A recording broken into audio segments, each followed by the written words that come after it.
resentment. It is night, and I am in an old city crisscrossed by canals that pass beneath time-worn bridges. Leaning on a railing, I gaze at the slow movement of the murky liquid mass below. Through the fog, I can make out a group of people on another bridge, and I can faintly hear musical instruments that accompany voices sadly out of tune. Faraway bells toll to me in haunting waves of sorrow.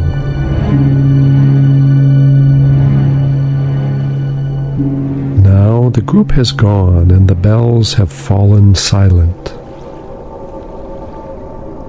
Down a narrow diagonal street, colored neon lights emit a sickly glow.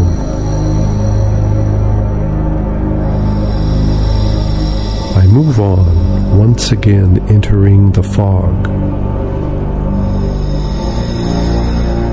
After wandering aimlessly down side streets and over bridges, I come out into an open space of an old square paved with tiles. The square seems empty, and the tiled surface draws me toward one end that is submerged in still water.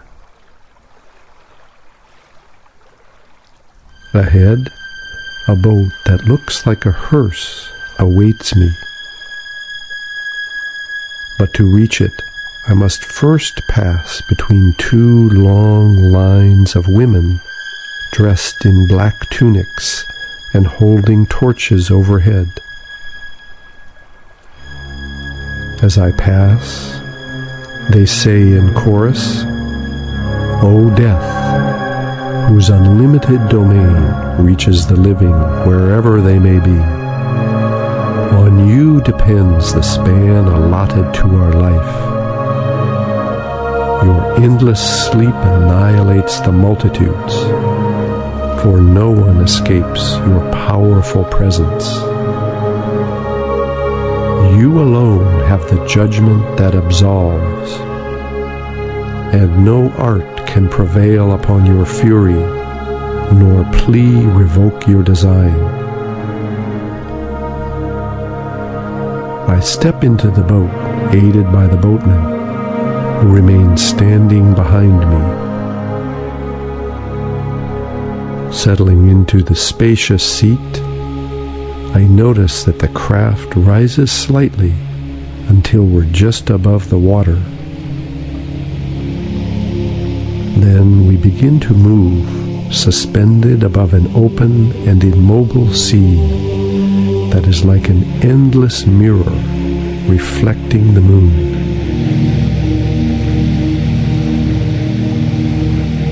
We arrive at an island, and in the dim light I can see a long road bordered by cypress trees.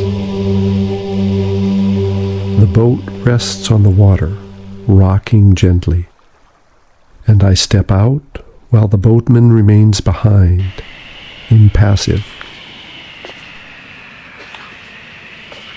I walk down the road between the trees, which sigh in the wind. I feel that I'm being observed, and I stop, sensing something or someone hidden up ahead. From behind a tree, a shadowy figure beckons me with slow gestures. I begin to approach, and just as I reach it, a grave whisper like the sigh of death brushes against my face. "Help me," the shadow moans. "I know that you have come to free me from this confusing prison. Only you can do this. Help me." shadowy figure tells me it is someone toward whom I bear a deep resentment.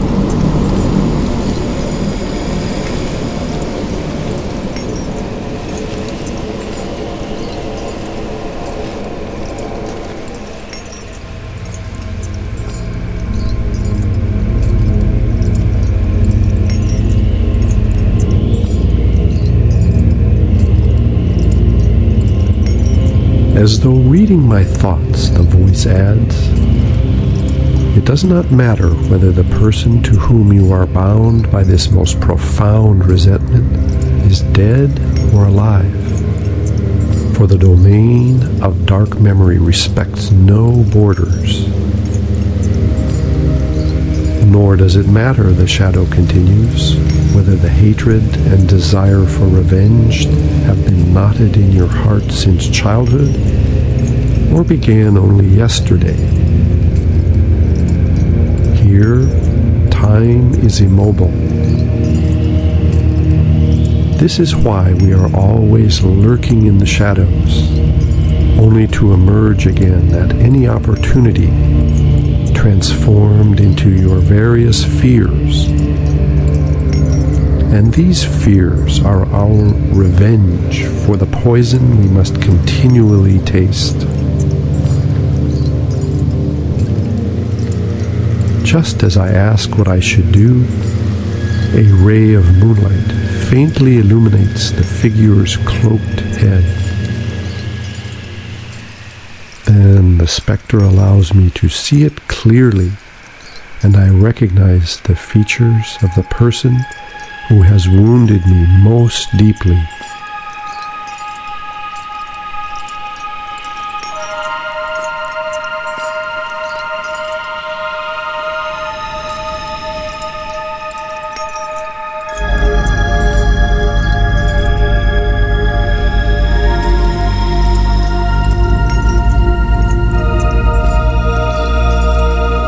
Tell the specter all about my resentment, expressing things I've never told anyone. I speak as frankly as I can.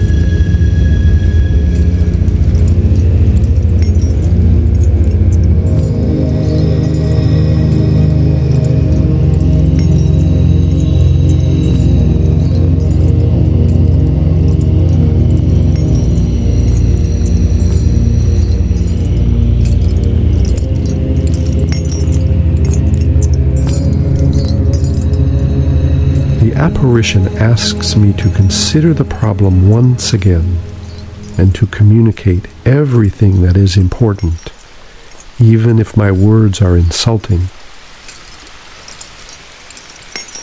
The shadow insists that I not fail to express any bitterness I feel, lest it remain imprisoned forever. So I go ahead and follow these instructions.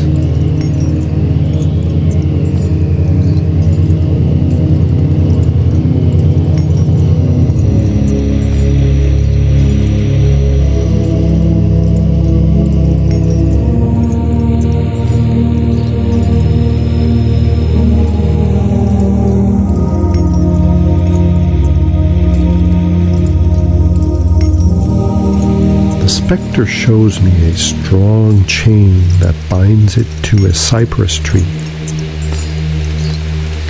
Without hesitating, I break the chain with a single sharp jerk. The cloak collapses and lies spread out on the ground.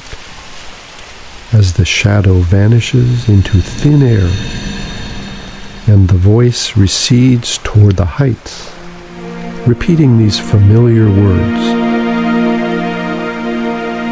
I must be gone, for the firefly's fading glow shows that dawn is near.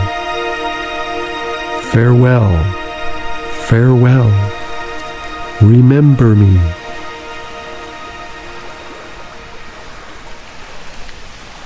Realizing that daybreak will soon arrive, I turn to go back to the boat. But first I pick up the cloak, which is lying at my feet. Draping it over my shoulders, I hurriedly retrace my steps. On my way back to the sea, several furtive shadows ask me if I'll return someday to free other resentments.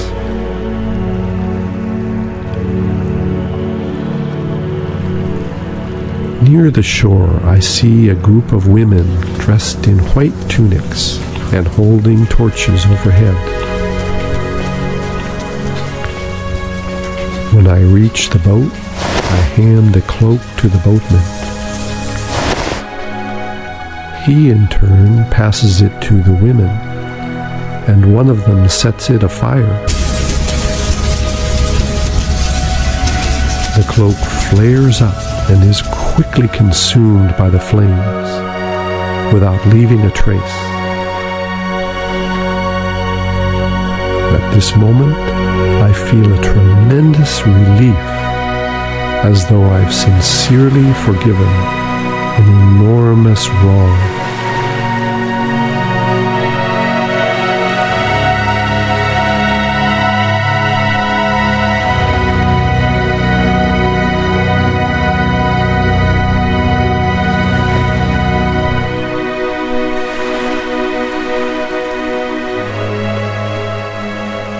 I step into the boat, which now looks like a modern speedboat. As we push off from the shore, not yet starting the motor, I hear the chorus of women say, "You have the power to awaken us from our stupor, uniting heart with head,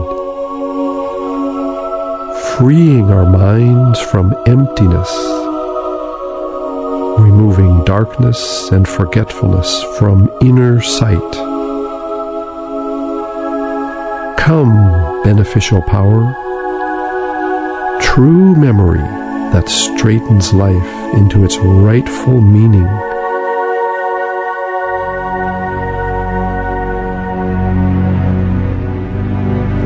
The motor comes to life just as the sun appears above the ocean's horizon. The boat accelerates, and I look at the young driver, his strong, clear face smiling toward the sea.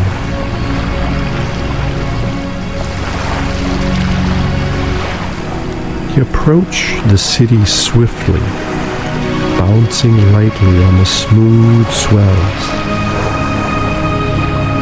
The sun's golden rays gild the magnificent domes of the city, while bright flocks of doves circle overhead.